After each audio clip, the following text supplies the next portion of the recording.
నేర్పులు ఉంటాయి కదండి, ఇంటర్వెల్స్ ఉండొచ్చు, కానీ హాలిడేస్ అయితే ఇప్పుడే లేవు. ఫైనల్గా చెప్పండి కోదండరామ్ గారు, మీరు భవిష్యత్తు తెలంగాణను ఏ రకంగా ఊహిస్తున్నారు?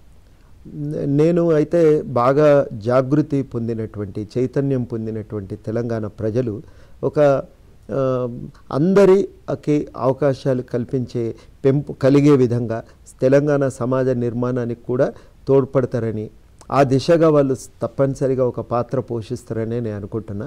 అటువంటి కృషిలో విద్యావంతుల వేదిక అధ్యక్షుడిగా, జాయింట్ యాక్షన్ కమిటీ వాళ్ళు ఉంటుంది, రేపు ఉండదు, కానీ విద్యావంతుల వేదిక అనేది ఉంటుంది. తెలంగాణ సమాజ నిర్మాణం కోసం మా వంతు కృషిని మేము కొనసాగిస్తాం. థ్యాంక్ యూ కోదండరామ్ గారు, ఈ స్టూడియోకి వచ్చి ఇన్సైడర్ కార్యక్రమంలో మీ అభిప్రాయాలు తెలియజేసినందుకు thank you very much. Thanks.